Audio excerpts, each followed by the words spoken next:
Et bienvenue à vous tous pour cette deuxième partie de l'émission Quantique Planète avec Denis Marquet et son livre « Oser désirer tout, la véritable philosophie du Christ » qui est aux éditions Flammarion. Denis, nous avions fini la première partie en abordant justement notre désir de l'infini. C'est normal puisque nous venons et nous sommes à l'image de Dieu créateur avec cette infinité qui nous permet de recevoir l'être, notre être, par l'intermédiaire de Dieu, ou de cet infini, ce qui reviendra exactement au même. Maintenant que cela est dit, et qu'on comprend mieux un peu la situation dans laquelle on se trouve, dès le moment où tu nous as exprimé ça, il y a une distinction à faire entre justement notre nature et notre condition. Et tout l'enjeu est pouvoir, j'allais dire, peut-être je ne sais pas s'il s'agit de gommer ou de faire en sorte qu'il y ait une union. C'est plutôt faire en sorte qu'il y ait une union. Effectivement, Jésus, quand il s'adresse à ses disciples et à ses auditeurs, qui ne sont pas tous ses disciples, certains sont ses ennemis, au temple de Jérusalem, à un moment, il leur dit « Vous êtes des dieux ».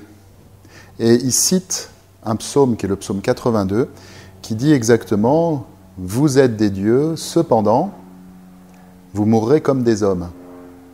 Ce psaume résume bien le rapport entre la nature de l'être humain et sa condition.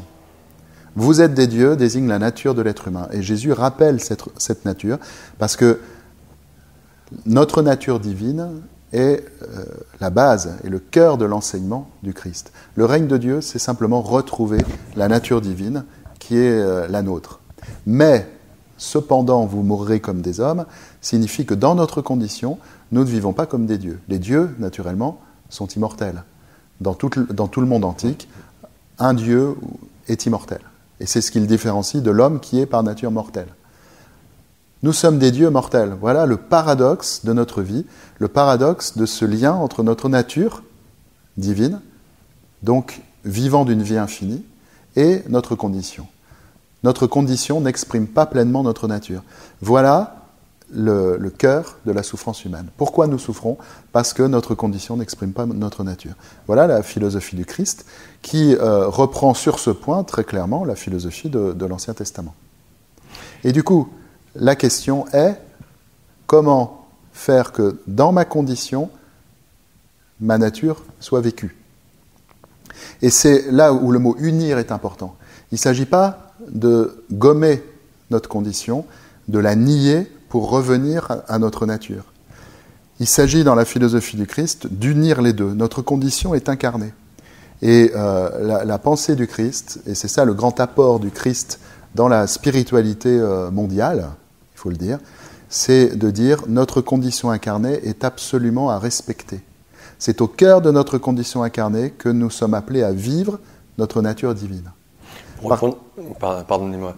Pour reprendre peut-être une comparaison avec le bouddhisme et le message de Siddhartha Gautama, qui est en rapport avec l'ego, qui est notre condition. Il ne s'agit pas de tuer l'ego, comme on l'a souvent entendu. Donc, est-ce qu'on peut faire ce rapprochement justement entre notre condition et notre ego, sur le fait qu'il n'y a pas à l'enlever, à le tuer, à le gommer, mais à faire cette union ? Alors, il y a deux choses. Il y a le corps et il y a l'ego. Et il faut bien distinguer les deux. L'ego fait partie de notre condition. Mais l'ego a un rôle au sein de notre condition. Quel est le rôle de l'ego ? C'est, premièrement, l'ego est un système de défense. C'est ce qui nous permet de survivre et donc de garder notre condition incarnée. Parce que quand nous arrivons dans ce monde, nous arrivons au cœur d'une transmission qui est une transmission négative. C'est-à-dire nous sommes accueillis par le manque d'amour. Et pour survivre au manque d'amour, nous sommes obligés de nous défendre, créer un système de défense qui va nous permettre d'anesthésier suffisamment le ressenti du manque d'amour pour pouvoir le supporter et rester quand même là. Le premier défi d'un être humain qui atterrit en ce monde, c'est de ne pas mourir. Le deuxième défi, c'est de ne pas devenir fou. Une fois qu'on a déjà réussi ces deux défis, on mène la vie de névrosé ordinaire et tout va bien. On peut commencer un chemin spirituel. Donc l'ego, ça veut dire que j'ai réussi à ne pas mourir, et c'est mon ego qui m'a protégé. J'ai réussi à ne pas devenir fou parce que j'ai développé la notion d'un moi en rapport avec un monde. Et ça s'est passé convenablement. Après, l'ego, évidemment, il est ce qui me fait souffrir. C'est pour ça qu'un ego est nécessairement névrosé. Et à partir de là, il va falloir le lâcher. Mais il va falloir le lâcher quand il aura accompli une dernière tâche, qui est de délimiter l'espace où l'être unique que je suis va pouvoir émerger. Parce que c'est un autre aspect essentiel de la philosophie du Christ, que je développerai plutôt dans mon prochain livre, qui sortira en mars 2019. Nous sommes des êtres uniques.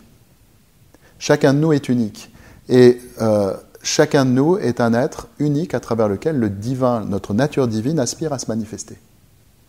Et ça nous mène au corps. Le corps est le lieu de la manifestation.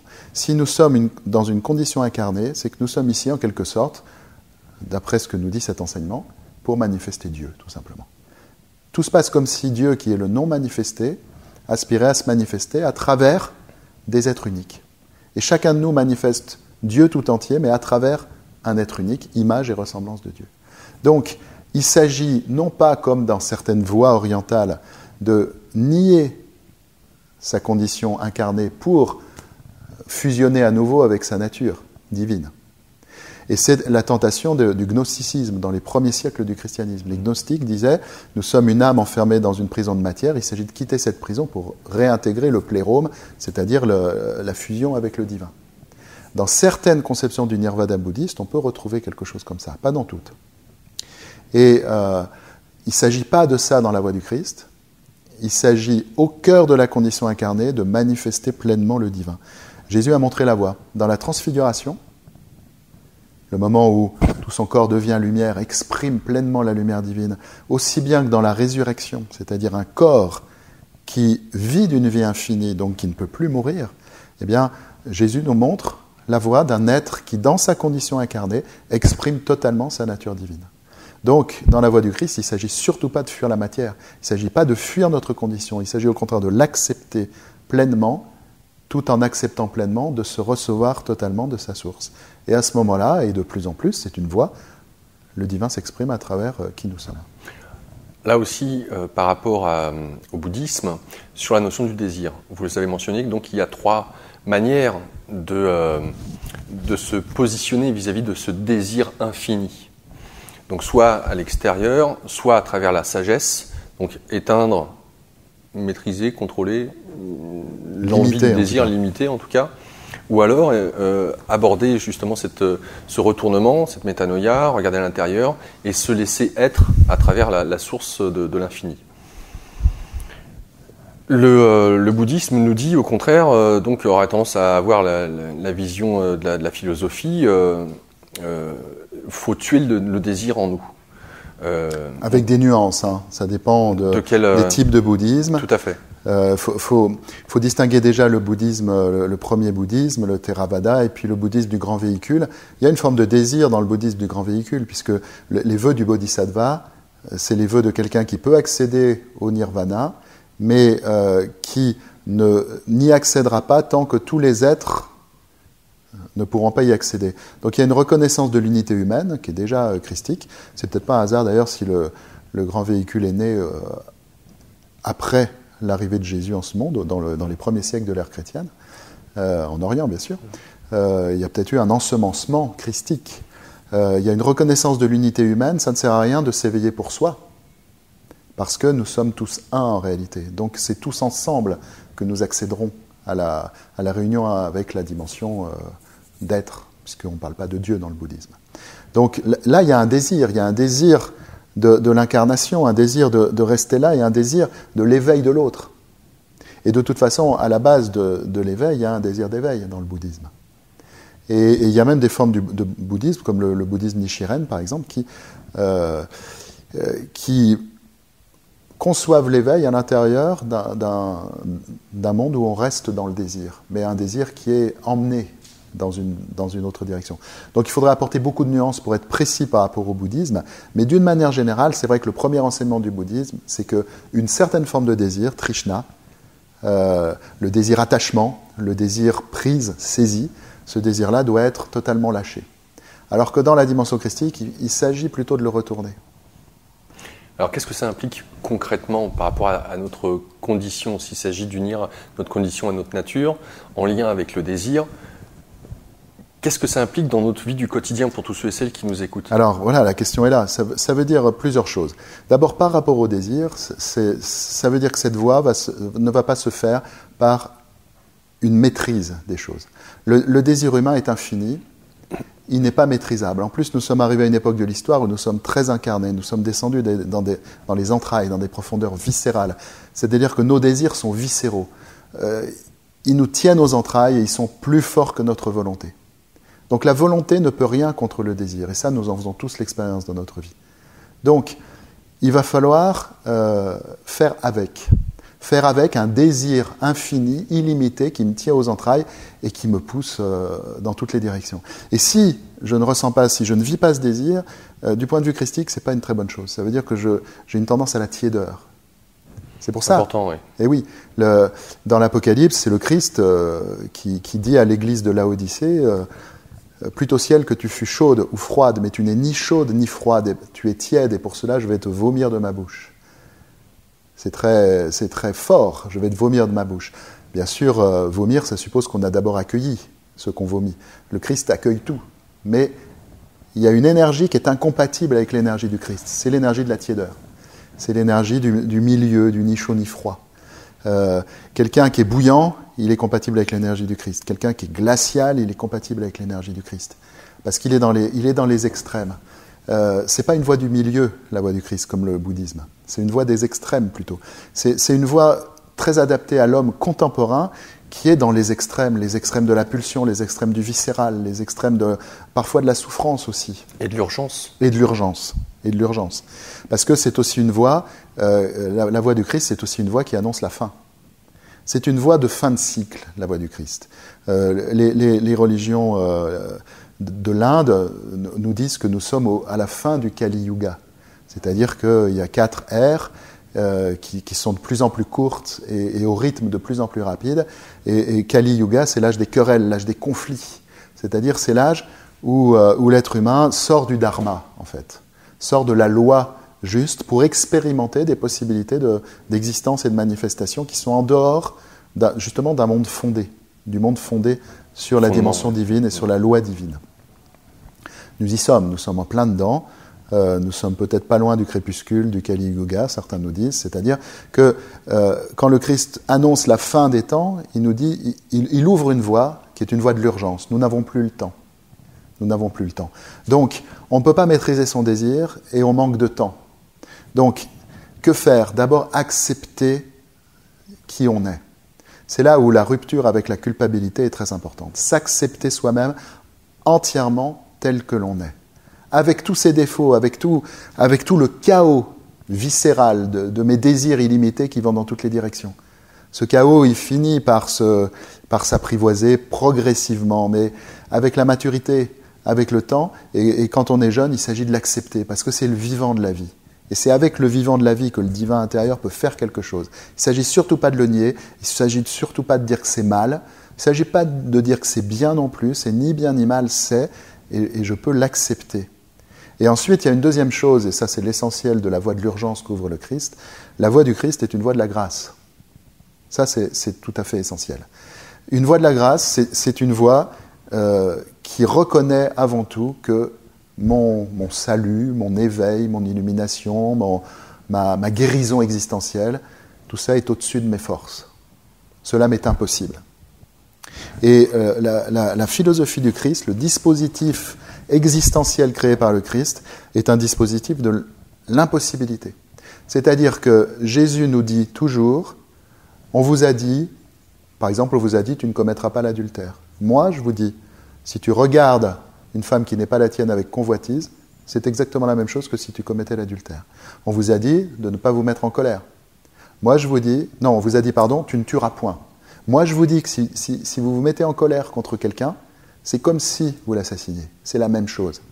C'est extrême. C'est extrême. Il n'y a plus de hiérarchie. Donc, je pense qu'il faudrait prendre un temps de perplexité par rapport à un enseignement aussi radical. Oui, il n'y a pas de bien, de mal, ce n'est pas une morale. Si on en fait une morale, c'est une morale impossible. Est-ce que je contrôle les élans de mon désir, mes pensées, mes fantasmes? Force est de constater que non. Ma volonté ne peut pas m'empêcher de regarder passer une femme et de dire « cette femme est belle ». Ma volonté ne peut pas m'empêcher, dans certaines circonstances particulières, d'éprouver des mouvements de colère.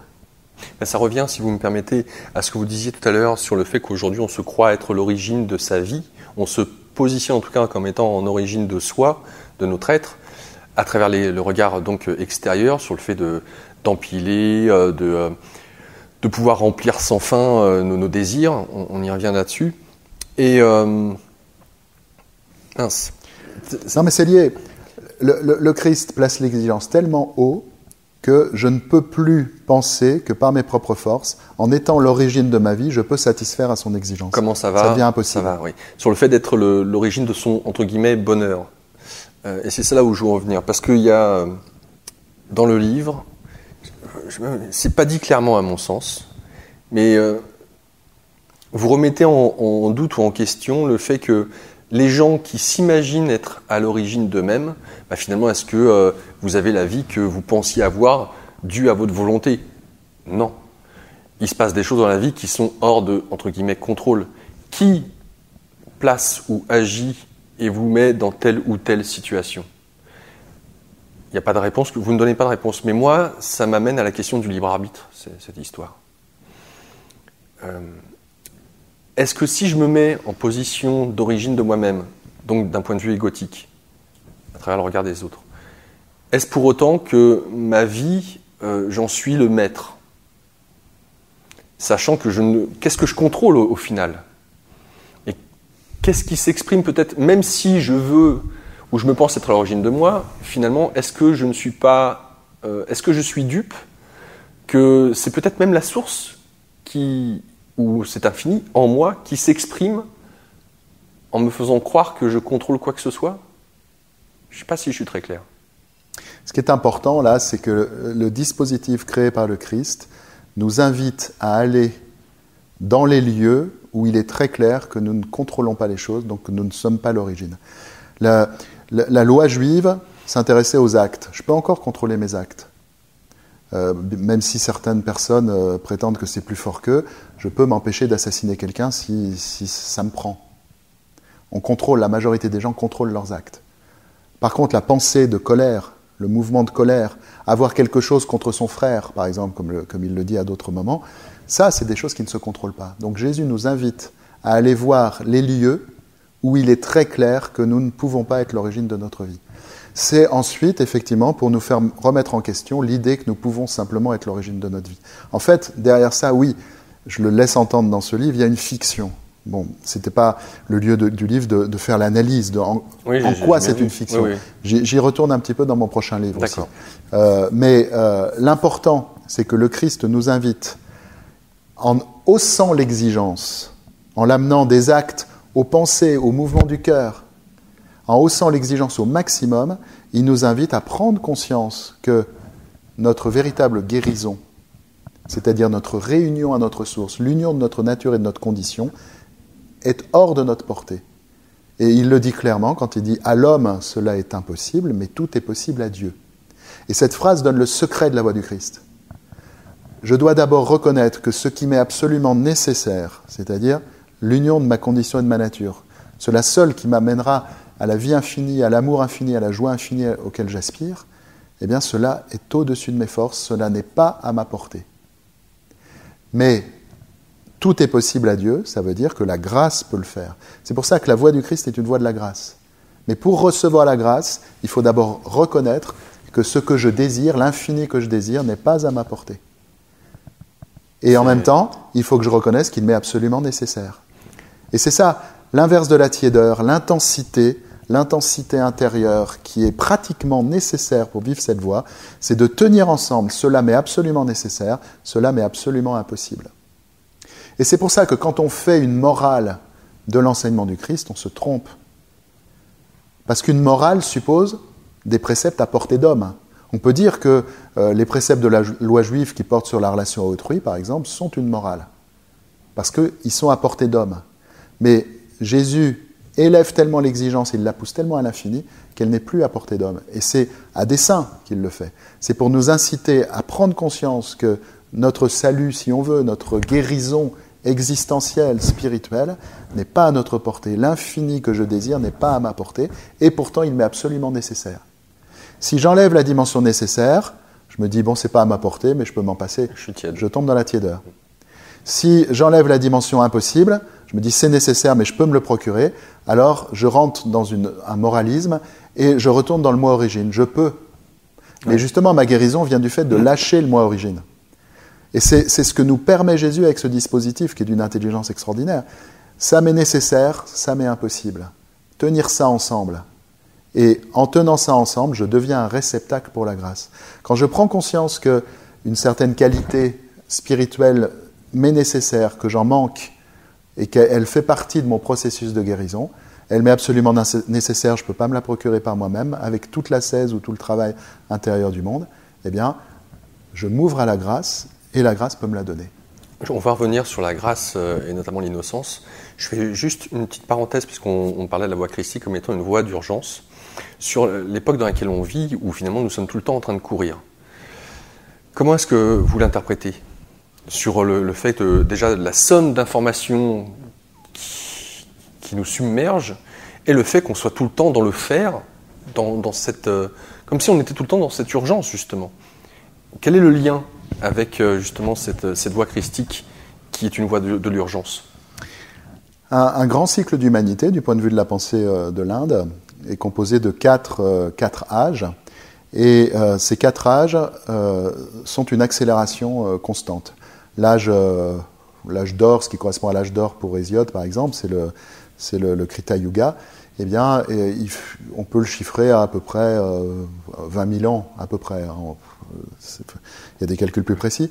Le second âge, il fait 2 fois moins, ou peut-être 2 tiers du premier âge, et ainsi de suite. Le Kali Yuga, c'est le plus court. Et à chaque fois, la même quantité d'expérience est vécue. C'est-à-dire que dans le Kali Yuga, qui durera peut-être 5 000 ans, admettons, autant d'expériences sont vécues qu'en 20 000 ans. Et plus on avance dans le Kali Yuga, plus le rythme s'accélère. Et aujourd'hui, on est rentré depuis le début du XXe siècle, depuis le milieu du XIXe, disons, dans une accélération exponentielle extrêmement spectaculaire. C'est-à-dire que d'une génération à l'autre, le rythme n'est absolument pas le même. Et même dans une vie d'être humain, on sent que le rythme s'accélère. On doit digérer des expériences et des informations à un rythme toujours plus élevé.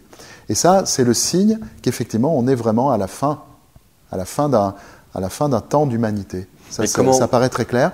Et la fin d'un temps d'humanité, c'est la fin... se caractérise par 2 choses. D'abord, l'émergence de possibilités d'existence dont les autres âges n'avaient pas voulu parce qu'ils sont trop éloignés de la source, trop éloignés du principe, trop éloignés du dharma, de la loi de Dieu, mais en même temps des possibilités d'accomplissement absolument inédites. C'est-à-dire que la conscience humaine descend dans la dimension viscérale, dans les profondeurs de son ombre, et cette ombre émerge et se manifeste de façon destructrice, mais en même temps, il y a la possibilité pour la lumière divine de descendre et d'aller mettre la lumière là où étaient les ténèbres. Donc les possibilités d'accomplissement sont énormes. La résurrection du Christ, c'est une possibilité d'accomplissement dont on n'avait pas entendu parler avant. C'est-à-dire que le corps d'un être humain puisse être totalement pénétré de divin, à tel point que le corps lui-même vive d'une vie infinie, vive de la vie infinie de Dieu. Ça, c'est les nouvelles possibilités d'accomplissement qui sont celles de notre époque. C'est pour ça que c'est dans le corps que les choses se passent. C'est dans la présence et l'acceptation pleine et entière de mon corps de sensation, de mon corps de ressenti, que je peux vivre cette ouverture à la grâce pour que le divin puisse pénétrer totalement ma substance corporelle. Ok, mais pour ceux et celles qui nous écoutent, en vous entendant, pourraient dire, oui, non mais, bon, il est sympa, quoi, mais à tout le temps courir, j'ai pas de temps pour moi. J'aimerais bien faire un stage de développement personnel, apprendre à me connaître avec, entre guillemets, un peu de douceur, mais le chaos ambiant, politique, économique, sociétal, écologique, dans ma vie personnelle, ma petite vie, comme si une boule de flipper secouée. Comment intégrer ce que vous êtes en train de dire, pourrait-il penser, alors que j'ai pas le temps de... Justement, je manque de temps pour m'ouvrir, j'aimerais bien être tranquille, zen, etc. C'est au sein de l'urgence de la vie qu'il s'agit de s'ouvrir au divin. C'est-à-dire qu'il ne s'agit pas de faire des stages de méditation, il ne s'agit pas de se retirer du monde. Ça fait du bien de faire des stages de méditation, hein. Je ne dis pas le contraire, quand on le sent et quand on le peut, faisons-le, on peut en tirer profit. Mais l'essentiel n'est pas là. L'essentiel, c'est au sein du monde de l'urgence, qui est la vie de tout le monde aujourd'hui et de plus en plus, eh bien, c'est d'appeler le divin. Le divin ne demande qu'une chose, c'est à pénétrer ma vie dans chaque instant d'agitation, d'urgence et de chaos que je vis. Et pour ça, les choses sont très simples. Et j'aimerais vraiment inciter chacun à entendre la simplicité de ce que je vais dire. Ce n'est pas du tout compliqué, ce n'est pas du tout difficile. Devant chaque situation où le monde me sollicite, mes enfants me sollicitent, mes amours me sollicitent, mes amis me sollicitent, je suis sollicité professionnellement, je suis sollicité par des tas de soucis, etc., etc. À chaque instant où le monde me sollicite, j'ai le choix. Soit c'est moi qui réponds à la sollicitation, soit je demande au divin de répondre à travers moi. C'est simple, mais il s'agit de se souvenir dans l'urgence que ce choix-là s'ouvre à chaque instant et que je suis absolument libre. Moi, de décider de répondre aux sollicitations du monde ou de demander au divin de répondre à travers moi. Que ta volonté soit faite et non la mienne. Voilà. D'instant en instant. Et c'est inspire-moi à chaque instant. C'est intérieurement, c'est s'ouvrir à cette dimension, tout simplement en désirant qu'elle se manifeste. Et pour ça, ce qui m'aide dans ma vie, par exemple, à vivre ça, c'est une chose très simple, c'est me souvenir sans cesse à l'homme, à l'humain, cela est impossible, mais tout est possible à Dieu. C'est-à-dire que la vie est ainsi faite qu'elle nous montre de plus en plus qu'on est incapable de répondre aux sollicitations. Il y a trop d'urgence, il y a trop de choses à faire, on est écrasé. Et on est écrasé, même sans la conscience d'une chose essentielle, c'est que à travers toutes les sollicitations du monde autour de moi, de mes proches, de mes collègues de travail, des gens que j'aime, etc., il y a une seule demande. C'est la demande d'un amour infini. Tout le monde est en train de me demander l'amour infini autour de moi. Ouais. Et à chaque instant. Est-ce que je peux répondre à cette demande ? Moi, non. Mais le divin peut répondre à cette demande. Donc dès que j'ai conscience que la demande qui m'est faite à chaque instant, elle est au-dessus de mes forces, elle m'est impossible, et qu'en même temps il est nécessaire qu'une réponse soit donnée par moi, alors les choses deviennent simples. Très simples. Je m'ouvre à l'inspiration du moment, je me laisse porter par ce que Jésus appelait le souffle divin, et à ce moment-là, eh ben, à travers moi, à travers l'être unique que je suis, il y a une réponse qui est donnée. Et je suis dans le rythme de l'urgence. Je suis ajusté à l'urgence. Parce que c'est plus moi. Comme disait saint Paul, qui avait parfaitement compris ça et qui le vivait, non plus moi vis, mais Christ vit en moi. Donc, est-ce qu'il s'agit de poser une intention ? Oui, c'est très important. Poser une intention, c'est très important. C'est ce qui nous incombe. Et poser une intention le plus précisément possible. Mais alors, pour ce qui est de notre transformation, il faut poser des intentions précises. C'est-à-dire qu'il faut repérer ce qui nous manque. Repérer les qualités spirituelles qu'on n'a pas encore intégrées et les demander à la grâce. Une fois qu'on les a repérées, identifiées, nommées, il suffit de les demander en les nommant juste. Et là, la grâce peut opérer. Oui, parce que mais dans l'urgence des relations, ce qui suffit, c'est d'être l'intention que le divin passe à travers soi. Alors on peut le demander, moi je le demande le matin, souvent pour toute la journée. Et puis des fois je me souviens de cette demande, des fois je l'oublie, mais même si je l'oublie, c'est pas grave. Il suffit que cette intention soit posée. C'est-à-dire il suffit de devenir l'intention que ce n'est pas moi qui suis à l'origine de mes pensées, de mes actes, de mes paroles, mais quelque chose de plus profond de moi, qui est bien plus moi que moi en réalité. C'est l'émerveillement de Rimbaud quand il dit « je est un autre » en découvrant les poésies qui lui sont inspirées. Je est un autre, le grand je, c'est un autre, mais c'est je. C'est-à-dire qu'il se reconnaît au plus haut point dans cette altérité intérieure qui transcende son moi, mais qui est lui-même au plus haut point. Voilà ce qu'on vit quand on s'ouvre à cette transcendance intérieure. C'est-à-dire qu'à chaque fois c'est juste, et à chaque fois, comme ça traverse l'être unique que je suis, comme un vitrail est traversé par la lumière, eh ben c'est moi au plus haut point. Vous parliez de savoir identifier ses besoins, et vous le mentionnez dans le livre, et c'est quelque chose d'important. La philosophie du Christ nous dit que notre malheur, notre souffrance, vient justement du fait d'avoir mal agencé l'ordonnance de quels sont nos réels besoins. De quoi parle-t-on ? Notre seul besoin, c'est le besoin d'être uni à notre source. Et si je parle de ça, c'est notamment vous donner l'exemple de... Yeshua nous fait part des oiseaux, sur la notion du travail, sur le fait qu'ils aient à manger tous les jours. Est-ce qu'ils travaillent les oiseaux? Non. Est-ce que de quoi vivent-ils? Est-ce qu'ils manquent de nourriture chaque jour que Dieu fait? Non. Ils s'inquiètent de rien et le Père répond à leurs attentes sans qu'ils aient même besoin de demander. Donc c'est pour ça que je positionne là cette question de ceux et celles qui nous écoutent, dire bon, ok, à la source, bon, ok. Mais c'est pas pour autant que je vais avoir un travail qui va me permettre de payer les factures ou quoi que ce soit, pourrait-on penser. Oui. Le texte que vous citez, qui effectivement compare l'être humain aux oiseaux du ciel, qui ne travaillent pas et qui sont nourris, aux lys des champs qui sont habillés encore plus... Très cuit les petits oiseaux, c'est très fleur bleue tout ça. Hein. C'est très fleur bleue, mais ça se termine par une phrase qui donne la clé. Cherchez d'abord le règne de Dieu et le reste vous sera donné par surcroît. C'est-à-dire que la question, c'est qu'est-ce que je mets en priorité? Si je mets en priorité mes besoins, c'est-à-dire les inquiétudes de mon ego, alors je me coupe de ma source. Et l'obtention de mes besoins va être problématique, parce que je pourrais en satisfaire quelques-uns, mais pas tous, et je serai toujours dans le manque, puisque finalement, mon seul besoin, c'est l'infini. Donc si je mets inversement en priorité l'infini, si je cherche d'abord le règne de Dieu, tout le reste, c'est-à-dire tout ce qui concerne l'extérieur, mes besoins extérieurs, je vais m'apercevoir qu'ils sont comblés.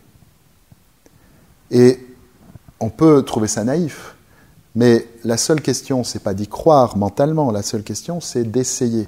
Parce que quand on essaye, quand on met vraiment en priorité le règne de Dieu, c'est-à-dire le fait que ce soit plus moi qui règne en moi, mais le divin, quand on est vraiment dans l'intention que ce soit le divin qui fasse, qui pense, qui parle, qui agisse en moi et à travers moi, à ce moment-là, on s'aperçoit qu'effectivement, les besoins sont comblés et on peut vivre dans l'abondance. Et cette abondance, le Christ en a donné la clé dans un autre texte, c'est le texte de la multiplication des pains. Des pains et des poissons. Ouais. Voilà. Ce texte-là donne les clés de la vie dans l'abondance. Nous sommes tous appelés à vivre dans l'abondance. Plus je suis relié à ma source, plus je vis dans l'abondance. Moins je vis dans le manque. Et cette abondance se manifeste aussi par le matériel. Et on s'aperçoit à ce moment-là que ce n'est pas le matériel le plus important, mais il y a aussi une abondance matérielle. Et quelles sont les deux clés de l'abondance? Jésus les donne. Il est face à une foule qui l'a suivi sans se préoccuper du tout de ce qu'elle allait manger et boire. Il y a des femmes, des enfants. Ils sont tellement dans le désir de Jésus, ils ont tellement mis en priorité le règne de Dieu qu'ils ne sont pas préoccupés de leur subsistance. Et les apôtres s'en préoccupent. Et ils viennent voir Jésus et ils lui disent « Tu devrais renvoyer ces foules parce qu'elles ne vont rien avoir à manger. Renvoie-les dans les villages avant que tout soit fermé pour qu'ils puissent se nourrir. » Et Jésus répond une seule chose, et c'est la première clé, « Donnez-leur vous-même à manger. » Il dit ça aux apôtres. Il dit ça aux apôtres qui n'ont rien. Encore exigence. Mais oui, mais une exigence encore impossible. Oui, en plus. Voilà, mais c'est ça l'essentiel. C'est-à-dire, Jésus nous demande toujours l'impossible pour que nous-mêmes, nous nous ouvrions à la grâce, pour que la grâce réalise l'impossible. Et là, ce qu'il dit à ses disciples, c'est donnez-leur à manger, c'est-à-dire, vous n'avez pas à manger, donnez-leur à manger. Donnez-leur ce que vous n'avez pas. C'est énorme. Donnez-leur ce qui vient de Dieu. Voilà. Et les disciples ne comprennent pas, évidemment. Ils disent, mais on n'a rien. Comment veux-tu qu'on leur donne à manger? Et Jésus, il leur dit, amenez-moi ce que vous avez, des paniers avec 5 pains, 2 poissons, qui traînaient dans la foule. Et à ce moment-là, Jésus donne la deuxième clé de l'abondance. Il rend grâce. Il prononce la bénédiction, qui est une action de grâce. Une action de grâce que les Juifs prononçaient devant une table bien garnie. Lui, il n'a pas encore la nourriture et il dit déjà merci. C'est-à-dire, la gratitude est la deuxième clé. La première clé de l'abondance, c'est le don, mais le don paradoxal. Non pas donner ce que j'ai, ni même ce que je suis, donner ce que je n'ai pas, c'est-à-dire donner la grâce divine, transmettre le divin. Toujours être dans l'intention que le divin donne à travers moi. Et la deuxième clé, c'est la gratitude, mais la gratitude, là encore paradoxale, la gratitude avant de recevoir. La gratitude avant de recevoir qui vient du souvenir que le divin est là et qui me donne tout. Que le divin m'a toujours tout donné et que la question n'est pas celle du don de Dieu. La seule question est celle de ma capacité, de ma décision de le recevoir. Et la gratitude, c'est juste la reconnaissance que l'infini du don est là. Et à partir du moment où je reconnais ça, je m'ouvre. La gratitude est l'attitude qui nous permet de recevoir la grâce. Donc, si je veux vivre dans l'abondance, c'est très simple. C'est pas la peine de visualiser une magnifique maison ou la Ferrari de mes rêves ou la femme de mes rêves et de faire de grands exercices de visualisation. Ça, c'est encore le mot origine. Il y a beaucoup plus simple et puis beaucoup plus réel sur le plan de mon désir. Il suffit d'être tout le temps dans le désir de donner, c'est-à-dire que le divin donne l'amour infini à travers moi, et d'être dans la gratitude par rapport à la reconnaissance que le divin m'a toujours déjà tout donné. Puisque Dieu m'a créé à son image et à sa ressemblance, je vis de la vie infinie de Dieu. Et je suis à chaque instant porté à l'être, et éternellement par son amour infini. Alors ça, c'est peut-être dur pour ceux et celles qui nous écoutent. Ils pourraient dire, oui, non, enfin bon, il est peut-être philosophe, mais bon, là, c'est... Et vous le dites très bien, sur cette exigence impossible. Donc la question, c'est, est-ce que vous l'avez éprouvé dans votre vie ? Vous avez, donc, comme vous le disiez, vous animez des stages sur la voie christique. Ça fait maintenant bon nombre d'années, je crois. Ça fait, depuis 2010. 2010, donc 8 ans maintenant. L'épreuve, entre guillemets, est-ce que vous avez eu l'occasion, alors pour vous, de l'éprouver personnellement, et puis pour les gens qui viennent au sein de ces stages, et dans quelle mesure est-ce qu'il est facile justement de recevoir, parce que toute la question est là. Et puis, tout est dans le titre, oser, désirer tout. Ça paraît tellement surréaliste, et c'est d'où un chapitre du livre où c'est croire au miracle. Donc, est-ce que déjà, d'une part, vous l'avez éprouvé, ou ceux et celles qui viennent lors de ces stages ont eu l'occasion d'éprouver ? Pour moi, la seule chose qui compte, c'est l'expérience. C'est-à-dire que quand j'écoute la philosophie du Christ, quand je lis les évangiles, ça m'intéresse parce que j'ai peut-être une âme rebelle, entre guillemets. Ça m'intéresse d'abord parce que ça prend notre époque totalement à contre-pied. Et c'est ça que vous exprimez là dans votre question. C'est que ça va à l'encontre de tout ce qu'on nous enseigne. Toute notre époque nous enseigne à contrôler sa vie, à sécuriser sa vie et à mettre le moi en position d'origine. Et à bien le manifester en plus, que le moi est à l'origine. Il faut donner ses raisons pour tout, il faut montrer qu'on a des raisons pour tout, c'est-à-dire que le moi est bien à l'origine. En fait, la manière de vivre que nous propose le Christ, elle est à l'opposé de ça. Donc, moi ça m'intéresse, mais ça m'intéresse à condition que ça soit vivable. Donc, je me dis, essayons. Essayons, pour moi, dans ma vie personnelle, et puis essayons avec d'autres, essayons ensemble. Parce que l'idée d'être ensemble est très importante pour le Christ.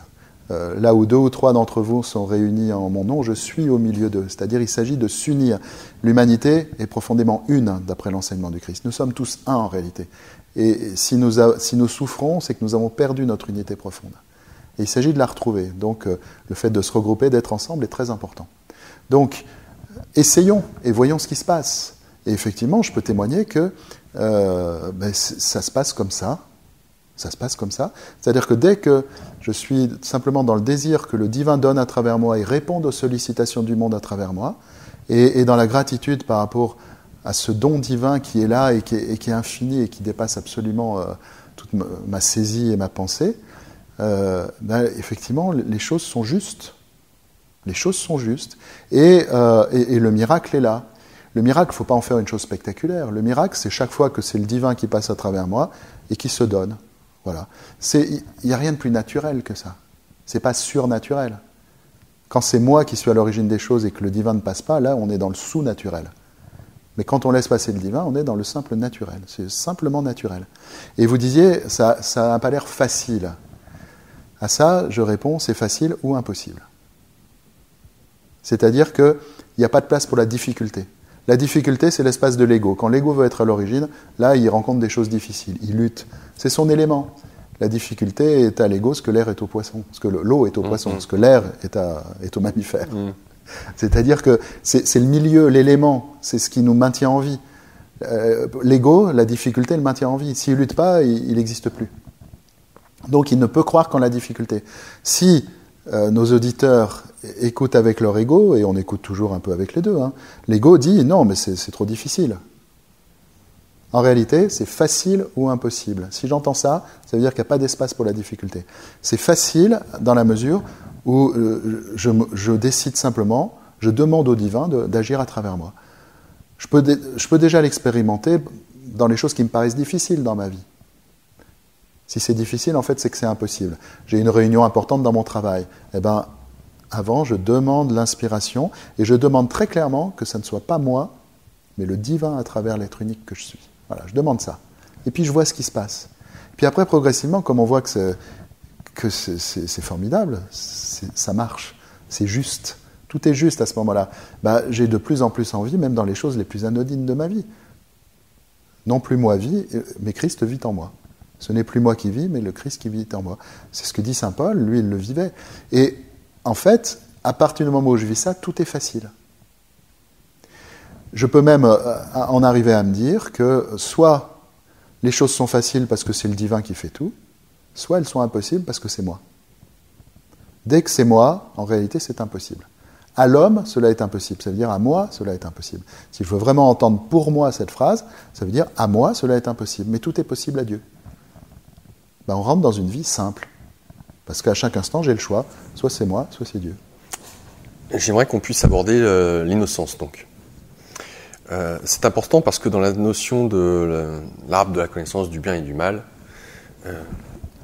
vous mettez en perspective effectivement que de toute façon Dieu est innocence. Et que le bien et le mal, pour lui, n'existe pas. Et on peut effectivement parler de l'enfant qui va tirer les ailes d'une mouche ou d'un papillon. Voilà. Mais alors, qu'est-ce que vous voulez dire à travers justement cette innocence? Jésus, Yeshua nous disait, je ne sais pas les mots exacts, mais en tout cas sur le fait que des enfants, retrouver l'innocence des enfants. Je vous laisse développer. Oui. Alors, c'est déjà une des escroqueries du serpent dont on parlait tout à l'heure, on ne l'a pas nommé celle-là. Le serpent dit, vous serez comme, si vous mangez du fruit de l'arbre de la connaissance du bien et du mal, vous serez comme Dieu, connaissant le bien et le mal. Ça suppose que Dieu connaît le bien et le mal. Mais ce n'est pas le cas. C'est-à-dire qu'avant, la Genèse prend soin de nous dire que Dieu ne connaît que le bon. À chaque fois que Dieu crée, après il dit c'est bon.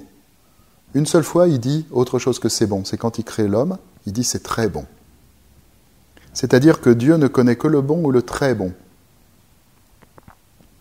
Quand il crée l'homme, c'est-à-dire son image et sa ressemblance, il dit c'est très bon. C'est le maximum du bon. Donc Dieu ne connaît pas le mal. Dieu ne voit pas le mal. C'est logique. Dieu ne voit que ce qu'il crée. Et ce qu'il crée venant de Dieu est bon. Donc il ne voit que le bon. Dieu ne voit pas le mal. Donc le serpent ment en disant à l'homme que Dieu connaît le bien et le mal. Dieu ne connaît que le bon. Et ça, c'est très important. C'est l'essence de Dieu qui est signifiée là symboliquement par le texte de la Genèse. Nous croyons que Dieu voit le bien et le mal. Donc nous croyons en un Dieu qui juge le bien et le mal. Non. La seule chose que fait Dieu, mais ce n'est pas qu'il le fait, il est compatible avec celui qui s'ouvre à lui. C'est-à-dire, son don se donne à celui qui s'ouvre à lui. Donc il y a bien des tableaux de jugement dans l'Apocalypse, notamment, ou à la fin de l'évangile de Matthieu, il y a des tableaux de distinction entre deux catégories d'êtres humains. Mais ce n'est pas Dieu qui juge le bien et le mal à ce moment-là. C'est d'un côté ceux qui sont accueillis en Dieu parce qu'ils se sont ouverts à lui, et de l'autre côté ceux qui sont encore dans la fermeture et qui sont obligés d'aller probablement de reprendre un autre cycle d'humanité, hein, parce que nous arrivons à la fin d'un cycle, il y a une possibilité d'accomplissement tout à fait inédite, ça veut dire que beaucoup d'entre nous vont pouvoir réintégrer totalement la vie en Dieu. Et puis les autres, ils continueront leur chemin, il n'y a aucune raison de penser autre chose. Qu'est-ce que c'est que la fin des temps? On n'en sait rien. C'est la fin d'un temps, c'est certain. C'est une accélération très grande qui arrive au dénouement d'une certaine histoire, hein, l'histoire de tout un cycle d'humanité. Mais comme le disent à juste titre les hindous, il est très probable que le cycle la fin de ce cycle soit le commencement d'un autre cycle. D'ailleurs, c'est indiqué de façon symbolique dans l'Apocalypse de Jean. La Jérusalem céleste, elle est faite de jaspe. Le jaspe, qu'est-ce que c'est? C'est la pierre qui symbolise l'accouchement. C'est une pierre, quand on la secoue, on entend d'autres pierres à l'intérieur. Et quand on la casse, il y a d'autres jaspes à l'intérieur. C'est-à-dire que c'est un symbole de la grossesse et de la naissance. Et on dit souvent que mettre du jaspe sur le ventre d'une femme qui accouche, eh bien, ça lui fait du bien. Donc le jaspe, le symbole du jaspe, il est très clair. La Jérusalem céleste, elle est grosse d'un nouveau cycle d'humanité. Elle n'est pas une fin, elle est en même temps un début. Elle est une fin et un début. Dans le cadre de cette innocence, alors, qu'est-ce que ça implique si la notion du bien, du mal n'existe pas, ou en tout cas qu'on ne le perçoit pas? Parce que c'est juste une question de perception. C'est-à-dire, soit je regarde vers l'extérieur, avec mon ego, je vois donc les choses séparées, et je vois d'un côté le bien ou le mal, pourrait-on dire. Ou alors je retourne, donc je fais cette métanoïa, je retourne mon regard vers mon intériorité, de façon à laisser l'infini en moi prendre toute la place. Et comment pourrait-on dire, qu'est-ce qui se passe finalement dans ma relation avec les autres? Qu'est-ce qui va faire que je vais pouvoir jauger que ça c'est bien, entre guillemets, et ça c'est mal? Je la fais manichéen d'une manière évidente. Non, mais il faut simplement arrêter ça. L'injonction qui revient le plus dans le Nouveau Testament, c'est très probablement l'injonction de ne pas juger. De ne pas juger les autres et de ne pas juger soi. Je ne suis pas venu pour juger le monde, mais pour le sauver, dit Jésus. Ne jugez pas si vous ne voulez pas être jugé. Saint Paul dit « je ne me juge pas moi-même ». C'est-à-dire que le non-jugement, c'est l'antidote au fait de consommer le fruit de l'arbre de la connaissance du bien et du mal, qui est une illusion. C'est une illusion de connaissance. En fait, s'il n'existe que ce que crée Dieu, et si Dieu ne crée que le bon, il n'existe que le bon. Donc concrètement, dans notre relation au divin intérieur, il y a une chose qui demande une certaine maturité pour être vraiment acceptée. Mais c'est une chose qui découle de ce qu'on vient de dire, c'est que Dieu ne voit que le bon en nous. C'est-à-dire Dieu ne voit que ce qu'il crée, Dieu ne voit en nous que son image. Et cette image, il l'aime d'un amour infini. Que moi je me prenne pour autre chose, ça c'est moi qui le crée et c'est moi qui le perçois. Mais on peut même aller jusqu'à penser que ce que moi je crée, qui n'est pas l'image et la ressemblance de Dieu, Dieu ne l'aperçoit pas. Alors comment est-ce qu'il la jugerait? C'est ni bon ni mauvais pour lui. Il essaye juste... On peut prendre une autre image que j'utilise dans le Testament du Roc. C'est l'image, si jamais je suis père d'un enfant. Excusez-moi, je me permets de vous couper là pour le coup, parce que c'est le retour de l'enfant prodigue. Oui. J'aimerais que vous puissiez justement parler. Enfin, pour moi, Mais on va en parler. Ok. Non, parce que là, c'était parfait dans la relation du père à l'enfant dont vous alliez peut-être parler. Je vous ai coupé parce que je voyais ça comme une évidence de pouvoir le placer là. Oui, alors on va en parler parce que c'est effectivement très important. Ouais. La seule chose, c'est que je voulais aller au bout de mon idée là, parce que je pense que c'est important. Ça peut être vraiment un retournement, un élément important de ce retournement dont on parle, que de prendre conscience que si ça se trouve, Dieu ne perçoit que ce qu'il crée de moi. C'est-à-dire que Dieu nous crée créateurs. Et si Dieu nous crée créateurs, c'est que nous sommes... et en plus, le 7e jour, après avoir créé l'homme, il se retire. Il cesse d'agir dans sa création, Dieu. C'est le jour du Shabbat. Et il invite l'homme, le 7e jour, lui-même à cesser d'agir, à se retirer pour laisser place au divin. C'est-à-dire qu'il nous invite à une co-création. Dieu crée l'homme créateur et il lui délègue sa création. Et il lui dit de nommer les créatures. C'est-à-dire qu'il le rend maître de la création. Nommer, c'est l'équivalent de créer. Nous sommes les créateurs de ce monde. Tous ensemble, dans l'unité humaine, nous sommes les créateurs de ce monde qui est entièrement le reflet de ce qui se passe à l'intérieur de nous. Et Dieu nous invite, en se retirant, à nous retirer nous-mêmes. Tu observeras le jour du Shabbat, ça veut dire que le jour du Shabbat, je m'abstiens d'agir. Il s'agit maintenant de devenir Shabbat, c'est-à-dire Dieu se retire pour me laisser libre créateur du monde, et moi intérieurement, je me retire pour lui laisser toute la place. Et à ce moment-là, nous sommes en co-création, dans l'unité. C'est à travers l'être unique que je suis, image et ressemblance de Dieu, que Dieu crée ce monde. En co-création. Mais pour ça, ça suppose que j'arrête de créer. Or, je suis le créateur de moi-même. Plus je veux être l'origine de moi-même, plus je suis le créateur de moi-même. Ce que je crée sans Dieu n'existe pas. C'est une fiction, un rêve. C'est pour ça que les philosophies d'Orient nous parlent de la Maya, c'est-à-dire nous vivons dans un mauvais rêve. Tout ce qui se passe indépendamment de Dieu, coupé de Dieu, est un mauvais rêve. Est-ce que Dieu voit ce rêve ? Il est probable qu'il ne le voit pas. Une mère qui voit son enfant faire un cauchemar, elle essaye simplement de le réveiller. Dans son rêve, l'enfant, il est poursuivi par un monstre. Il voudrait que sa maman vienne et le protège du monstre. Mais la maman, elle sait que le monstre n'existe pas. Elle essaye simplement de le réveiller de son cauchemar. Mais elle ne perçoit pas son cauchemar. Et si l'enfant se voit lui-même transformé en monstre dans le cauchemar, la maman, elle ne voit pas le monstre, elle voit l'enfant. Et bien, c'est un petit peu ça la relation à Dieu. Nous voudrions, dans notre mauvais rêve, que Dieu nous protège de tous les éléments de notre rêve, y compris de nous-mêmes. Mais intérieurement, le divin, il cherche juste à nous réveiller. Oui, parce que nous sommes créateurs de toute façon, et si nous avons créé cette illusion-là, ben c'est la nôtre. Oui, et il s'agit juste d'arrêter de créer cette illusion, c'est-à-dire d'arrêter de créer sans Dieu.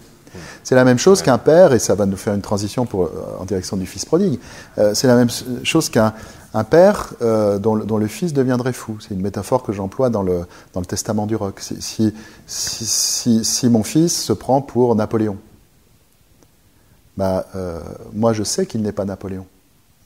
Et chaque fois que j'essaierai de le ramener à la réalité de qui il est vraiment, il va se sentir menacé. Parce que lui, il se prend pour Napoléon, et Napoléon est menacé. Si je lui dis « tu n'es pas Napoléon », il va se sentir agressé. Mais est-ce que moi, j'aime Napoléon ? Non, j'aime pas Napoléon, puisque je sais que Napoléon est une fiction, il n'existe pas. Est-ce que j'aime mon fils ? Oui. Alors, la relation à Dieu, c'est un peu la même chose. Est-ce qu'il aime cette fiction pour laquelle nous nous prenons ? Cet objet ?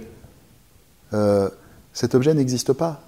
Est-ce qu'il nous aime, nous ? Oui. Et parce qu'il nous aime, nous, il essaye de nous réveiller, de nous ramener à notre réalité. C'est pour ça qu'il y a des malentendus terribles dans la relation au divin. C'est que des fois, on a l'impression de ne pas être aimé, d'être abandonné de Dieu, etc., etc. On n'est jamais abandonné, mais Dieu ne voit que ce qu'il crée, il ne voit que le bon. Il nous voit dans notre innocence. Nous sommes innocents, et pour revenir à cette innocence, il y a une seule voie, c'est de ne plus voir que l'innocence, de ne plus croire au bien et au mal. Et si je veux plus croire au mal, il ne faut plus croire au bien non plus. Ne plus croire au bien et au mal, ne croire qu'en l'innocence. Voir l'innocence dans chacun de mes frères. Me voir comme innocent. Et c'est ça que Jésus veut dire quand il dit « redevenez comme des petits-enfants ». Celui qui n'est pas comme un petit enfant ne rentrera pas dans le règne de Dieu.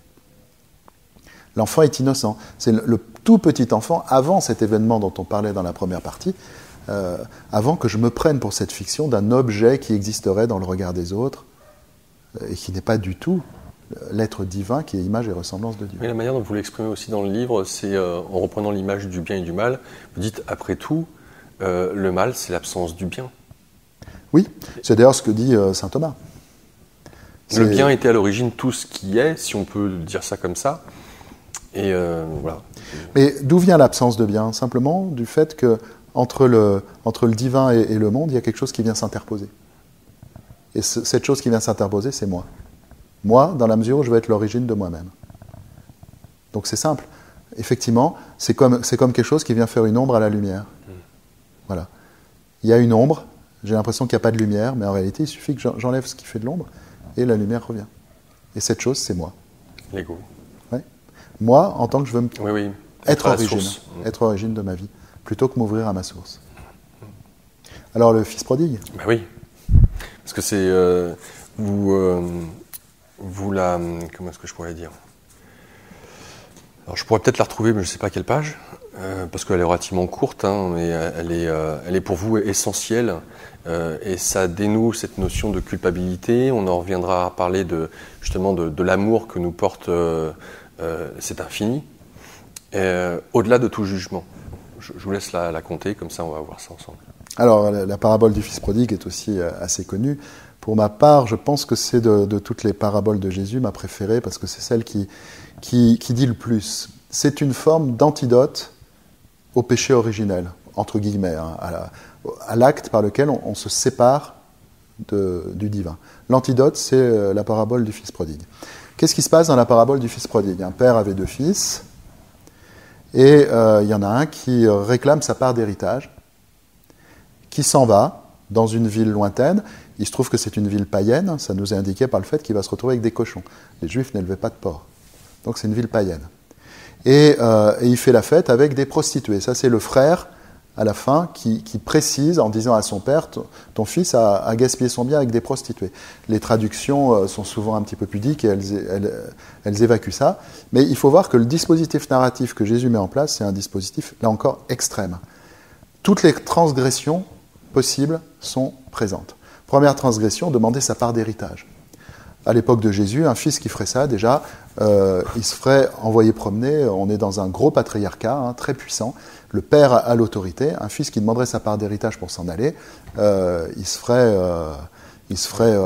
frapper, bannir, répudier. Même pas bannir, non, bon. il devrait rester là, mais le père ferait appel à l'autorité de toute la société pour le mettre au pas. Il pourrait être emprisonné, il pourrait être battu, D'accord. il serait sanctionné, il serait châtié. En France, au XIXe siècle, un père qui ne se faisait pas obéir de son fils, et même jusqu'à 25 ans, je crois que c'est à peu près ça, eh bien, un juge pouvait demander à l'autorité publique de le mettre en prison. Il avait des fonctions judiciaires. Le père avait des fonctions judiciaires reconnues. Dans le Code Napoléon, encore au XIXe siècle. C'est-à-dire que l'essence du patriarcat, c'est on obéit au père. Et le patriarcat à l'époque de Jésus était encore plus fort que le patriarcat du XIXe siècle en France. Donc, première énorme transgression, demander sa part d'héritage. Deuxième transgression, il part dans une ville païenne. Terrible transgression pour les Juifs. On ne se mélange pas aux païens parce que les païens sont impurs. Et si on est impur, on ne peut plus se rendre au temple. Donc on ne peut plus rendre le culte à Dieu. Et en plus, il dilapide son bien avec des prostituées. Oui, l'alcool, il ne faut plus imaginer tous les vices, entre guillemets, possibles, voilà. imaginables.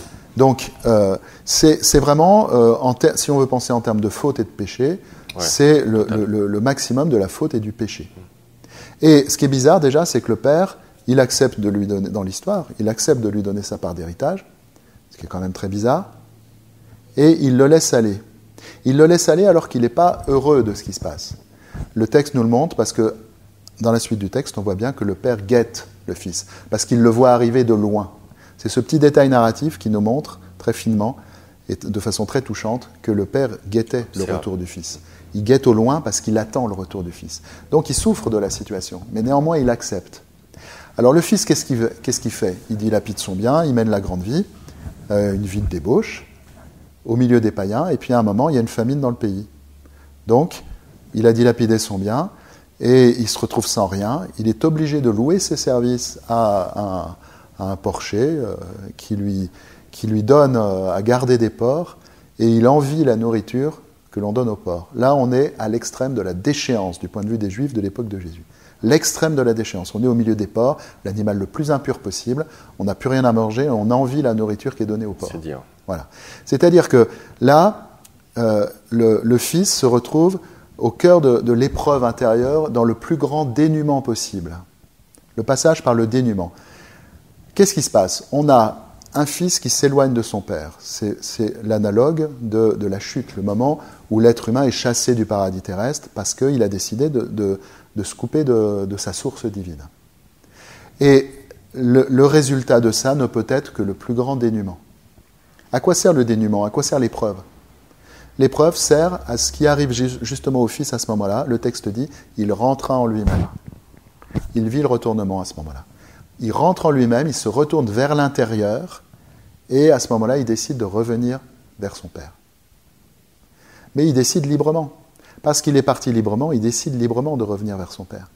Et sur le chemin du retour, il a un discours qui se forme en lui, un petit discours sur la faute et le péché. Mon père, j'ai péché contre Dieu et contre toi. Je ne suis plus digne d'être appelé ton fils. Prends-moi comme un de tes ouvriers. Ce qui compte pour lui, c'est de revenir près du père. Mais il pense que son péché lui interdit d'être appelé le fils. Et il arrive, et le texte répète le discours qu'il a pensé. Son père, dès qu'il le voit arriver, son père se précipite. Il le guettait, il se précipite à sa rencontre. Et le fils réussit à placer les 2/3 de son petit laïus. Pas plus. Mon père, j'ai péché contre le ciel et contre toi, je ne suis pas digne d'être appelé ton fils. Stop. Le père l'interrompt. Le père l'interrompt, il l'enlace, et il lui coupe la parole. Il l'ignore. Il ignore totalement son discours. Il lui met un vent, diraient les jeunes d'aujourd'hui. Et il dit, passez-lui un anneau au doigt, signe de royauté, mettez-lui un manteau, tuons le veau gras et festoyons, car mon fils était mort et il est revenu à la vie. C'est-à-dire que, premièrement, le père montre bien en disant, mon fils était mort, il est revenu à la vie, que le symbole du père, c'est la source de vie. Quand on s'en éloigne, on va vers la mort. Quand on s'en rapproche, on revient à la vie. Et deuxièmement, le discours sur le péché le Père l'ignore totalement. Il l'ignore dans les deux sens du terme. Il l'ignore au sens où il s'en détourne, il ne veut pas l'entendre, il l'interrompt. Et il l'ignore dans un sens plus profond qui nous montre l'innocence de Dieu, c'est-à-dire qu'il ne connaît pas la faute, il ne connaît pas le péché, il ne connaît pas le bien et le mal. Et il accueille son fils sans condition, sans jugement, alors que son fils a fait le pire qu'on puisse imaginer pour un juif de l'époque. Encore une fois, dispositif narratif de l'extrême. Et ensuite, qu'est-ce qui se passe? Il y a le deuxième frère, c'est important. La réaction du deuxième frère, il revient des champs, il a travaillé laborieusement en obéissant à tous les ordres de son père, à tous ses commandements, et quand il revient, il entend de la musique, des chants, et il demande ce qui se passe. Et un esclave lui répond, c'est ton frère, il est revenu, et ton père a tué le veau gras pour festoyer, pour fêter son retour. Et lui, là, il est pris dans la jalousie. Et moi, alors? Moi, j'ai toujours fait ce que tu m'as dit. J'ai toujours observé tes commandements et jamais tu ne m'as donné un chevreau pour festoyer avec mes amis. Et là, pour lui, pour ce fils qui a dilapidé ton bien avec des prostituées, tu tues le veau gras. Et le père lui dit, viens simplement faire la fête, car ton frère était mort et il est revenu à la vie. Et ce qui est intéressant dans la réaction du fils, c'est qu'on voit qu'ils ne sont plus au même niveau, les deux fils. Il y en a un qui est resté près du père et qui n'a pas cessé de voir le père comme un maître à qui on obéit. Le père patriarcal, on obéit à ses commandements. Un petit peu sur le modèle de l'ancienne loi juive. Mais il n'est pas capable, parce qu'il ne s'est pas éloigné, de voir le père comme il est, et comme le fils qui s'est éloigné est capable de le voir, c'est-à-dire comme un père qui n'est qu'amour infini pour son enfant, et accueil inconditionnel. Et un père qui n'est qu'innocence, c'est-à-dire qui ne voit pas le mal, qui ignore le mal, qui s'en fiche parce que ça n'existe pas pour lui, tout simplement. Il voit simplement son fils qui est là. Et le fils prodigue, lui, est capable de voir le père comme un être qui n'est qu'amour. Il est capable de se relier à la source d'amour infini parce qu'il est parti. Ce texte nous dit donc une chose essentielle, c'est que s'éloigner de Dieu, c'est une bonne chose. Notre époque, qui est l'époque de l'éloignement maximal de Dieu, pour autant qu'on soit capable d'accepter l'expérience du dénuement, de voir l'impasse qui est dans le fait de s'éloigner de sa source et d'y revenir librement, ça va nous permettre de revenir à notre source dans un état différent de celui dans lequel nous étions quand nous sommes partis. Est-ce que vous pouvez nous faire la distinction étymologique du péché et de ce que ça implique? Alors le péché, aussi bien dans un des trois mots hébreux qu'on traduit par péché, atat, que dans le mot grec qu'on traduit par péché dans l'Évangile, amartia, signifie erreur de visée, manquer la cible. C'est-à-dire que le péché n'est pas une faute, c'est une erreur. Et c'est l'erreur de visée de mon désir. Le péché, on peut garder cette notion à condition de la nettoyer de toute forme de culpabilité, de toute forme de moralisation. À ce moment-là, le péché, ça veut simplement dire « mon désir est mal orienté, il vise mal ». Et ça rejoint ce qu'on disait dans la première partie, mon désir, il est orienté vers l'extérieur. L'extérieur, le monde extérieur, le monde ne peut pas combler mon désir infini. Il s'agit de le réorienter vers l'intérieur. L'erreur de visée est corrigée par la métanoïa, c'est-à-dire le retournement vers l'intériorité. J'aimerais qu'on puisse aborder la notion des pensées. Vous avez mentionné que de toute façon, je ne contrôle pas mes pensées, et notamment c'est en lien avec la volonté, mais comme vous le disiez, l'homme ne peut pas le faire, mais Dieu peut le faire. Qu'est-ce qu'il en est des pensées? C'est-à-dire que de ceux et celles, encore une fois, qui nous écoutent pourraient dire, mais j'ai des pensées à longueur de temps, et je ne peux pas contrôler mes pensées. Elles sont là. Et tout à l'heure, vous avez mentionné justement que de regarder une femme, et ne serait-ce que d'avoir la pensée, est, entre guillemets, péché, même si là, on vient de voir qu'il n'y a pas une notion de jugement, mais c'est comment faire lorsqu'on est à ce point-là traversé par des tonnes de pensées au quotidien. Qu'est-ce qu'il en est au regard peut-être du bouddhisme qui justement apprend à regarder et à observer les pensées? Qu'est-ce que nous dit la philosophie du Christ par rapport à nos pensées? Alors, déjà ce qui est important, si on veut pratiquer aujourd'hui cette pensée, la philosophie du Christ, à l'époque actuelle, c'est de reconnaître une chose, c'est qu'effectivement, il y a une mécanique mentale, et que cette mécanique mentale tourne, et qu'elle est hors de ma portée. Je ne peux pas l'empêcher de tourner, je ne peux pas l'arrêter. Or le paradoxe, et quand je commence à reconnaître ce paradoxe, et presque à en rire, eh bien, c'est un début de libération. C'est que les pensées que je ne peux pas contrôler sont les pensées de mon ego. C'est-à-dire que les pensées du moi origine sont les pensées mécaniques qui tournent tout le temps dans ma tête. Et qui tournent pourquoi ? Mon ego, c'est un système de défense. Et il a pour organe le mental, la mécanique mentale. Et la mécanique mentale fonctionne toujours sur le même modèle. Et à partir du moment où je suis capable de reconnaître ça, je suis déjà beaucoup moins dupe. Quel est ce modèle ? Le modèle, c'est qu'il y a d'abord une sensation que je refuse, parce que je la considère comme douloureuse ou désagréable. Je refuse une sensation. Donc, je veux lui identifier une cause dans le monde extérieur. Moi, objet faisant partie du monde extérieur, ça peut être moi la cause. Je lui trouve une cause dans le monde. C'est-à-dire, je crée un problème. Dès que j'ai identifié une cause, j'ai un problème. Donc, il me faut une solution. Solution, supprimer la cause. Et après, comme tout ça se passe uniquement dans le mental et que ça n'est pas moteur, parce que ce qui me met vraiment en mouvement, c'est mes entrailles, c'est le hara, c'est ce centre-là qui me met en mouvement et pas le centre de la tête, j'invente une troisième notion, la volonté. Puisque j'ai identifié une solution, il faut la mettre en œuvre. Il faut. Problème, solution, volonté, il faut.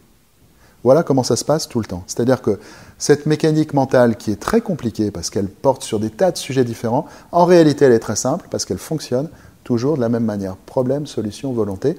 Et derrière ça, qu'est-ce qu'il y a ? Il y a une sensation, un ressenti qui est refusé. À partir du moment où on voit ça, et ça, la pratique de la méditation peut aider à le voir, effectivement. Moi, le bouddhisme m'a aidé à prendre des distances par rapport à tout ça, et à voir ça dans un espace. Et quand on voit ça dans un espace, alors à ce moment-là, il y a deux choses. Il y a trois choses, en fait. Premièrement, je peux refuser mon adhésion à ces pensées.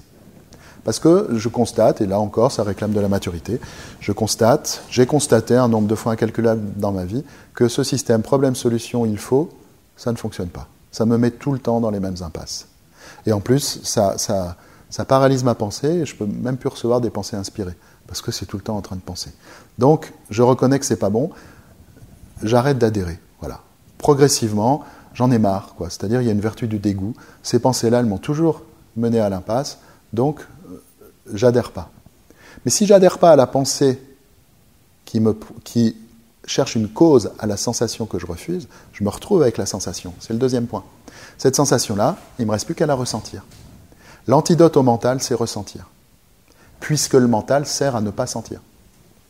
Donc si j'apprends progressivement à accepter mes ressentis, à rentrer dans l'acceptation de mes ressentis, d'abord, je m'incarne et de façon de plus en plus agréable. Mon corps de pulsion devient un corps d'acceptation. Et dans cette acceptation de mes ressentis, je vois que le silence commence à se faire. Parce que l'antidote du mental, c'est le ressenti, puisque le mental sert à ne pas ressentir. Donc, acceptation des ressentis, ne plus adhérer à mes pensées, accepter mes ressentis, et puis appeler la grâce dans mes ressentis, appeler le divin dans mon corps. Mais le divin, il ne veut entrer dans mon corps qu'en traversant mon corps pour se donner. C'est le rapport au corps qui est en jeu, là. Qu'est-ce que mon corps ? Qu'est-ce que je fais de mon corps ? Est-ce que mon corps est un outil qui me sert à accomplir mes buts, mes objectifs personnels et à tirer de la jouissance ? Ou est-ce que mon corps sert à autre chose ? Sert à donner et à manifester le divin ? Voilà l'enjeu. Si je décide que mon corps sert à donner et à manifester le divin, à ce moment-là, je vais appeler le divin à travers moi, comme on disait tout à l'heure, pour donner à travers moi, répondre aux sollicitations du monde à travers moi. Et ce qui se produit à ce moment-là, c'est que le divin, il pénètre de plus en plus mon corps. Le divin s'incarne. Je deviens Verbe incarné, comme l'a été, comme l'est le Christ. Et à ce moment-là, ce qui se passe, c'est que la grâce vient au secours de mes sensations.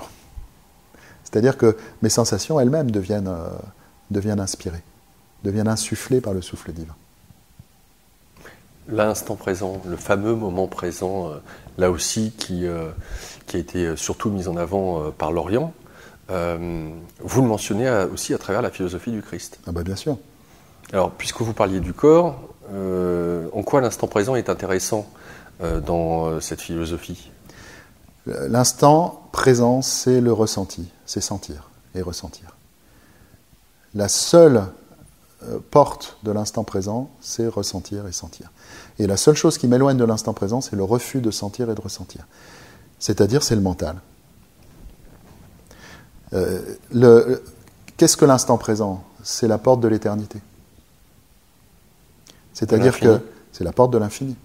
Ce n'est que dans l'instant présent que le temps dans lequel se déroule ma condition est ouvert à ma nature, c'est-à-dire au divin.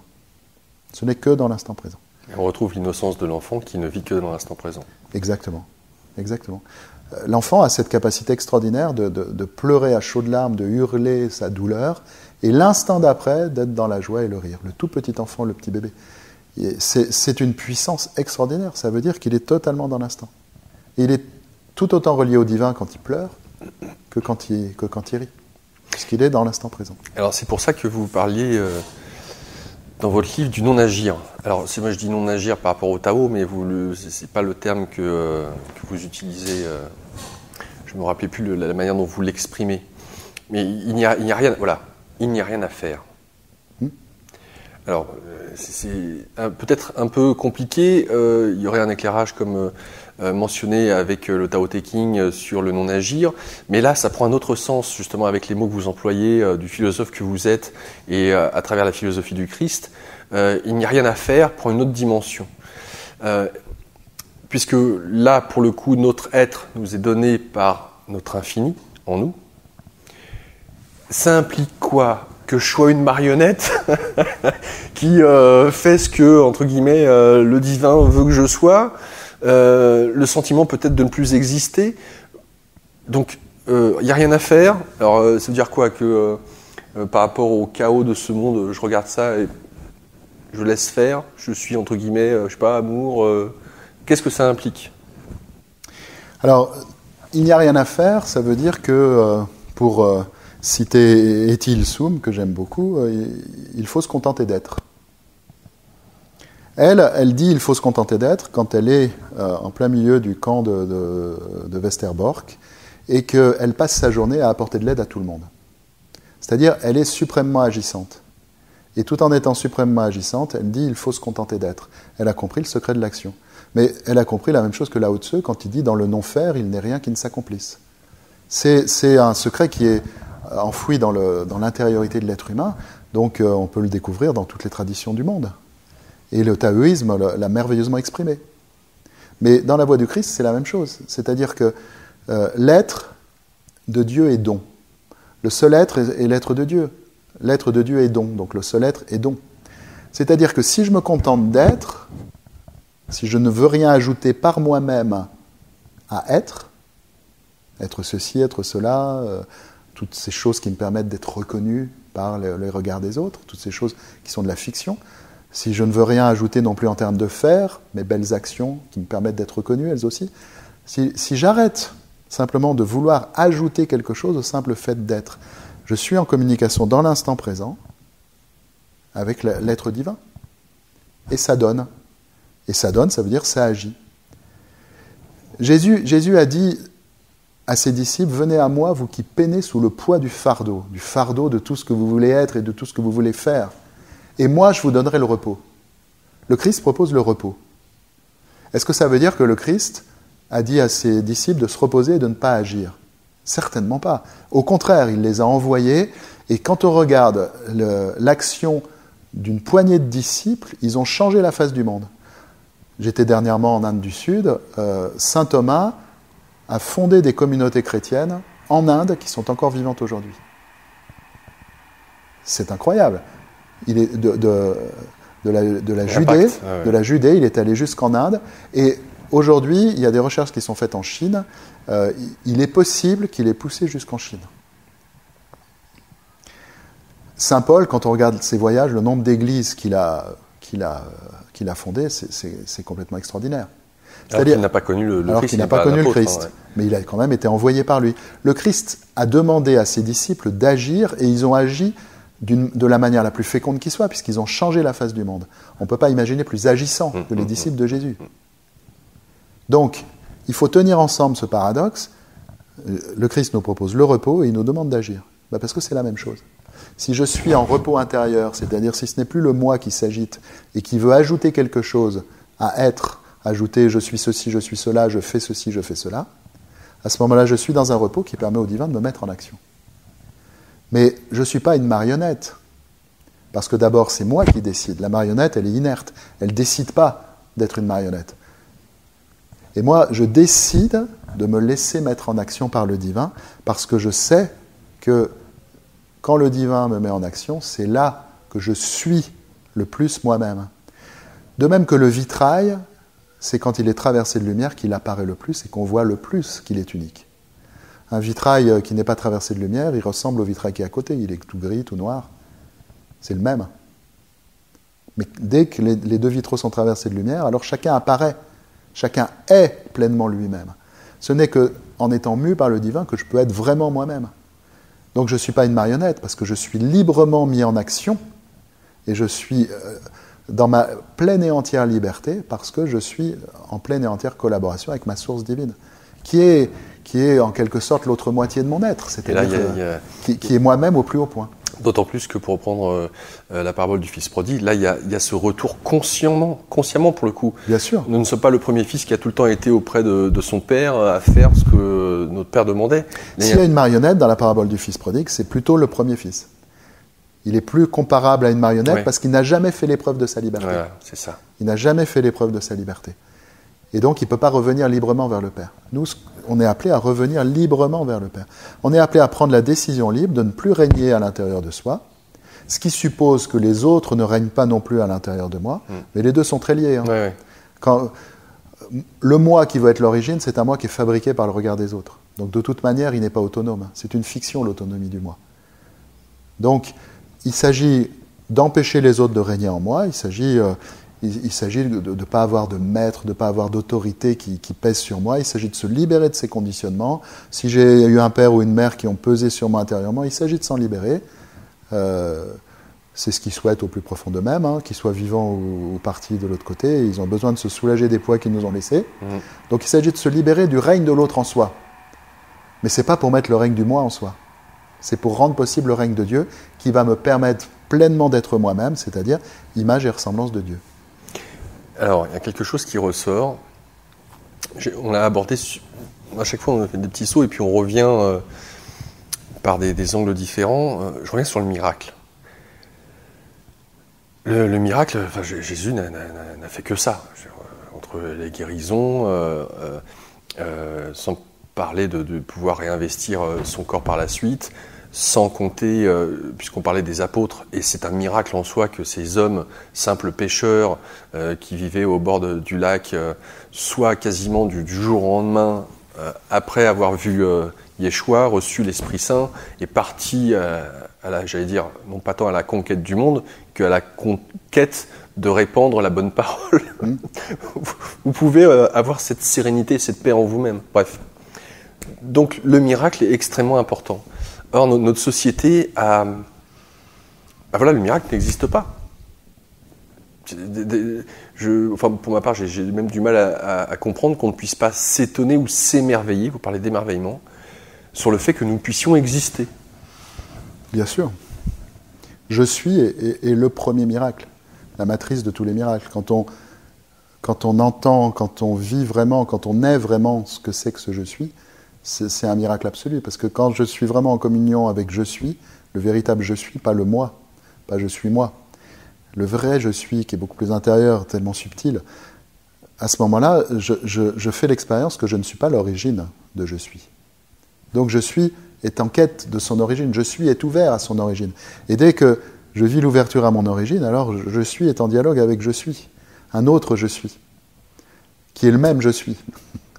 Quand Dieu dit à Moïse, qui lui demande son nom, « Je suis qui je suis », Ayé Hacher Ayé en hébreu, « Je suis qui je suis ».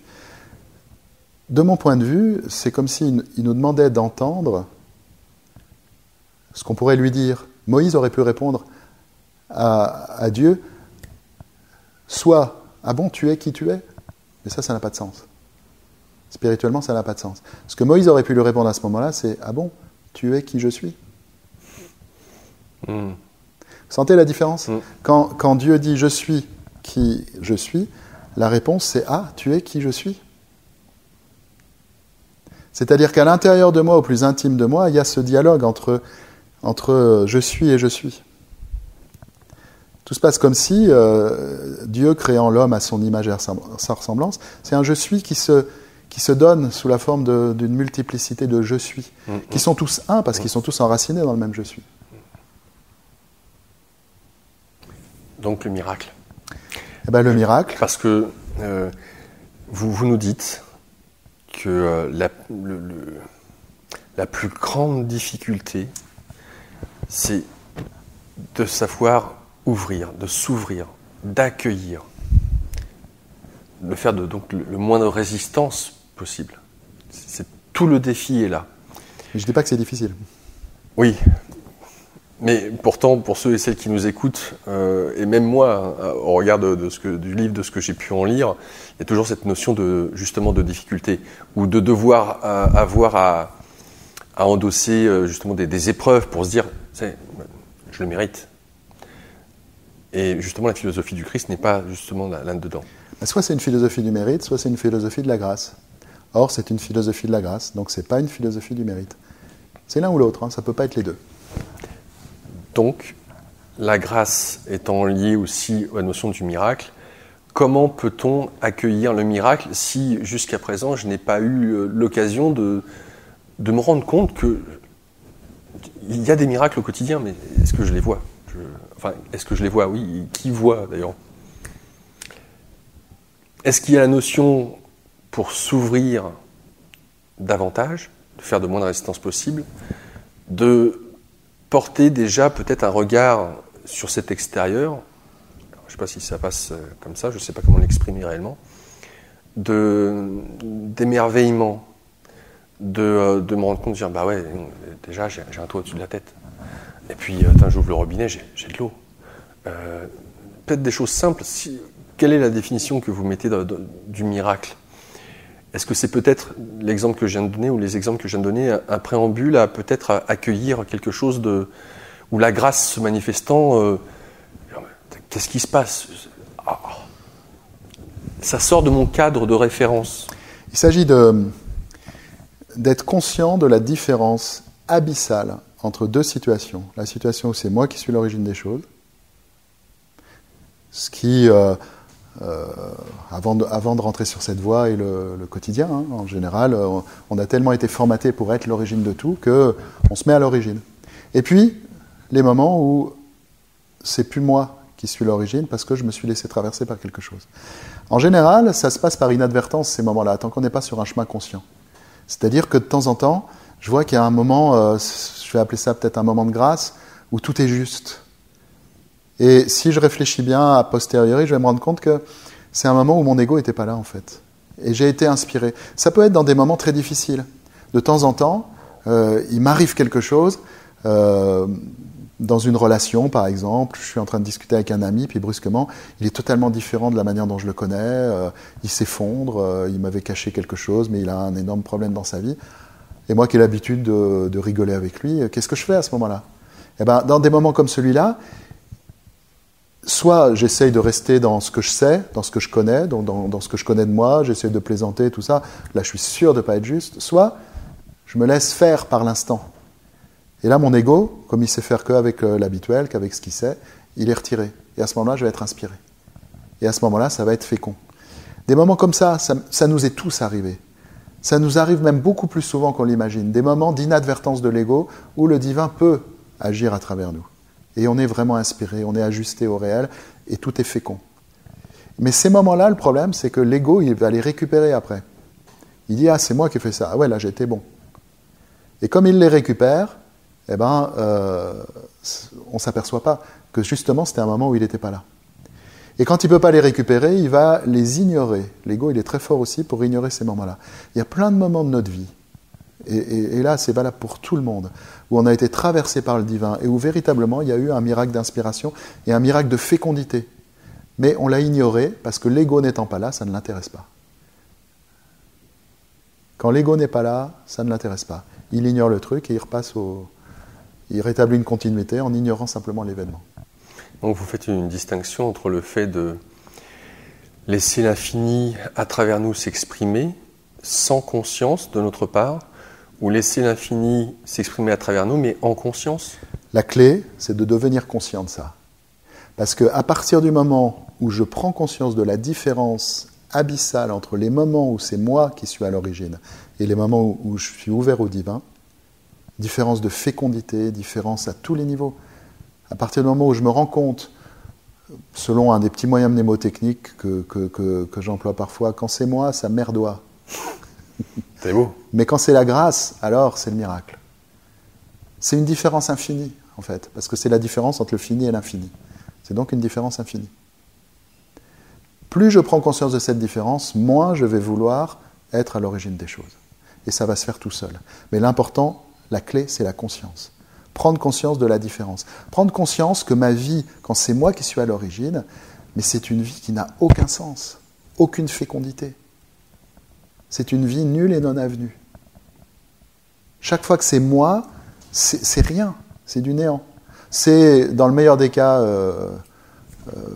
sans intérêt, et dans la plupart des cas, nuisible. Ça stérilise le monde. Le monde est stérilisé par le moi qui fait obstacle à la grâce, tout simplement. Mais quand le moi se retire un tant soit peu et que la grâce peut me traverser, alors c'est merveilleux. Et c'est une fécondité qui va beaucoup plus loin que ce que je peux imaginer, parce qu'elle s'étend. Un sourire inspiré à quelqu'un que je croise dans la rue, eh bien peut-être que ça va lui toucher le cœur. Et quand il va rentrer, il ne va pas taper son gosse. Ou peut-être qu'il allait se suicider. Et qu'il ne se suicide pas à cause de ce sourire. Et il ne se suicide pas, et du coup la vie de ses enfants en est changée. C'est des exemples imaginaires, mais c'est pour montrer que ce que le divin peut donner à travers nous, à partir du moment où on s'ouvre, va très au-delà de ce qu'on peut imaginer et de ce qu'on peut savoir. Donc, plus on prend conscience de ça, plus on prend conscience qu'il y a une différence infinie entre quand c'est moi qui suis à l'origine et quand je me laisse traverser par le divin, moins le choix est difficile. Il n'a jamais été difficile, mais plus il s'impose. Il s'impose de plus en plus. Ça s'impose. Je veux que ce soit le divin. Ce soir, je retrouve ma femme. Ce que je veux, c'est que l'amour divin me traverse et se donne à elle à travers moi. Voilà. Plutôt que les petits ressentis de mon moi. Mais si l'amour divin se donne à travers moi, c'est à travers moi. C'est à travers l'être unique que je suis. C'est à travers mon être. Donc, plutôt que de... Ce que je viens de dire, en fait, ça nous éclaire sur une chose. Pourquoi est-ce qu'on manque d'amour ? Pourquoi est-ce que tout le monde manque d'amour ? C'est parce qu'on croit que l'amour est un ressenti, un sentiment. Mais non. L'amour que l'on reçoit n'est pas l'amour que l'on ressent. L'amour que l'on reçoit, c'est l'amour qui se donne. Il y a une seule source d'amour, c'est le divin. Donc, quand j'éprouve, quand je ressens de l'amour pour quelqu'un, c'est une très bonne opportunité pour demander au divin de donner à travers moi l'amour infini. Le divin peut donner son amour infini à travers moi en tant que père à mes enfants, à travers moi en tant que mari à ma femme, à travers moi en tant qu'ami à mes amis. Mais à partir du moment où on comprend que c'est ça qui est déterminant pour l'amour, pourquoi se limiter aux gens pour qui on ressent le sentiment qu'on appelle amour ? Jésus nous dit d'aimer ses ennemis, mais il n'y a rien de plus simple. Priez pour ceux qui vous persécutent, mais il n'y a rien de plus simple que de demander à l'amour infini de Dieu de se donner à travers moi aux gens qui me veulent du mal ou qui me font du mal. Ça ne me coûte rien. Et à ce moment-là, je suis une porte ouverte pour le divin dans le monde. Rien de difficile. Denis Marquet avec nous. Denis, c'est la joie qui me transporte, tu vois. Donc, un grand merci. Je veux dire, je crois qu'on a fait le tour. Bon, on pourrait toujours perdurer, mais l'essence a été dit. Et, je suis heureux de cette émission, de ce qui a transpiré, en tout cas à travers nous durant cette émission. J'espère que vous l'avez ressenti. Je vous le recommande encore une fois, Oser désirer tout, la véritable philosophie du Christ. Denis Marquet, c'est des auditions Flammarion. Je peux vous garantir que si vous lisez ce livre, vous ne le regretterez pas. C'est du baume, ça fait du bien, ça ouvre, c'est des prises de conscience, c'est waouh. Là, le waouh, voilà, l'émerveillement, il est là. Donc, je peux voir qu'en tout cas, tu as été un très bon canal à la source infinie en toi pour se répandre sur le papier. Donc merci d'avoir été ce vecteur. Pour ceux et celles qui souhaitent te contacter, encore une fois, je les renvoie à ce qu'ils puissent aller sur l'article concernant donc ce livre de Quantique Planet, mail, page Facebook, site internet, enfin tout y sera. Donc merci. Merci à toi, c'était une grande joie de partager tout ça avec toi. Écoute, super, je suis très, très heureux de ça. Pour vous tous qui nous écoutez, donc n'hésitez pas à mettre un pouce vers le haut, un pouce vers le bas, à vous abonner à la chaîne YouTube, ça c'est une chose.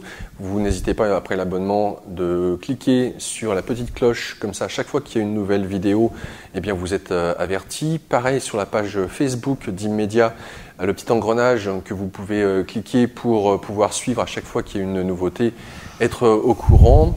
N'hésitez pas aussi à nous faire une donation, bien évidemment, puisque toutes nos émissions sont d'accès gratuit.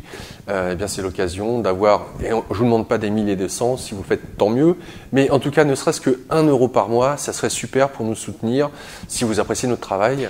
Voilà, c'est génial. Qu'est-ce que je pourrais vous dire d'autre? N'hésitez pas là aussi à laisser un commentaire.